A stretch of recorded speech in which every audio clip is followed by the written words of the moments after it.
What's up, y'all? My name is Jacqueline Imani, otherwise known as Honey Hill.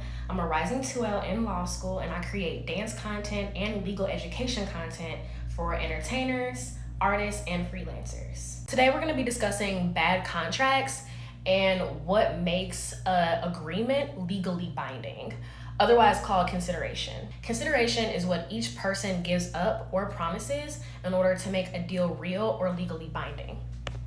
So if you're offering your time, your talent, your energy in some sort of capacity, there has to be something of value to give back to you in exchange in order for there to be valid consideration.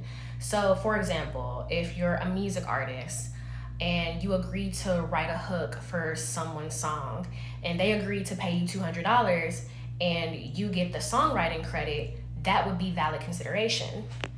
The key takeaway is as long as both sides, not just one, both sides are giving something of value in exchange, the courts will see this as valid consideration, even if the agreement isn't the best. But that's where things get kind of tricky and wonky and bad contracts come into play. Now, this is when you really want to pay attention because nobody wants to be in a bad contract, right? So to avoid getting into a bad contract, it's really, really, really important for you to understand that in the eyes of the court, valid consideration just has to be a fair exchange. But a fair exchange doesn't mean an equal exchange. Something has to be fair for there to be a valid agreement or contract. It does not have to be equal. And that's where a lot of people get kind of tripped up when it comes to entering bad contracts. For example, if you're a professional dancer or an up-and-coming dancer, you're going to come into situations where you're going to do collabs or partnerships with people, aka agreements, whether they're for exposure or for money.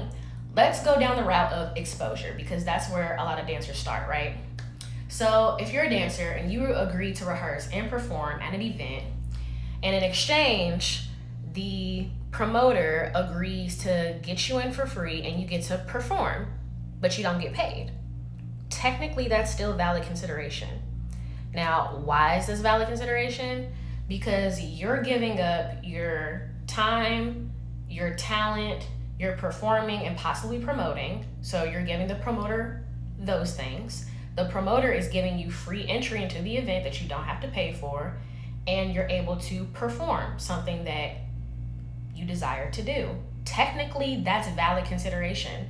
And even though you're not getting paid, that would be a valid contract in the eyes of the court. So in those situations, you really have to decide if the exposure route is worth it and for you. In some circumstances, it is. In other circumstances, it's not. It just depends.